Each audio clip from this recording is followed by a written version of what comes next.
दरभंगा महाराजा की विरासत से मिले जिले के ऐतिहासिक धरोहर के साथ छेड़छाड़ का मामला आया सामने।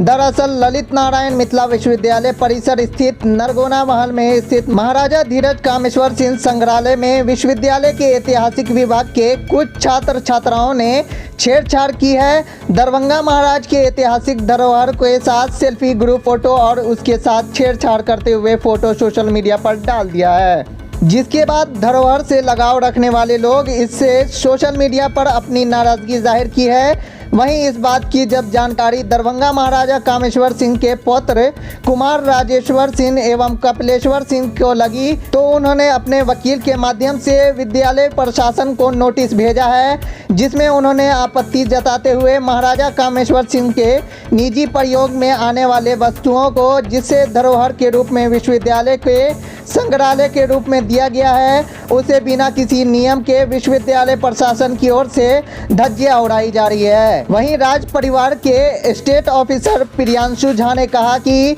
दरभंगा राज परिवार के योगदान को भुलाया नहीं जा सकता है, लेकिन मिथिला विश्वविद्यालय के इतिहास विभाग के कुछ लड़के लड़कियां मजाक अंदाज में खेलते दिखाई दे रहे हैं, जो सोशल मीडिया पर चर्चा का विषय बना हुआ है। यहाँ रखे सभी सामान एंटीक हैं, जिनकी कीमत की कल्पना नहीं की जा सकती है। उन्होंने कहा कि विश्वविद्यालय अपनी मनमानी करते हुए दरभंगा राज परिवार के संपत्ति पर अवैध रूप से कब्जा करता रहता है। उन्होंने कड़ी आपत्ति जताते हुए विश्वविद्यालय पर ऐतिहासिक धरोहर के अनदेखी, महाराज के बहुमूल्य सामानों की चोरी की आशंकाएं जाहिर की है।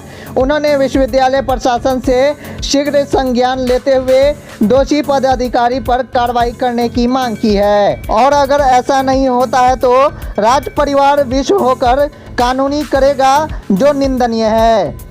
कहीं न कहीं इसके पीछे साजिश की मंशा झलक रही है। वहीं ललित नारायण मिथिला विश्वविद्यालय इतिहास विभाग के विभागाध्यक्ष प्रोफेसर नैयर आजम का कहना है कि कमरे को साफ सफाई के लिए खोला गया था। इसके अलावा दरभंगा राज परिवार महाराजा कामेश्वर सिंह के कक्ष में बने संग्रहालय को बच्चे भी देखना चाहते थे। इसी क्रम में संग्रहालय को खोला गया।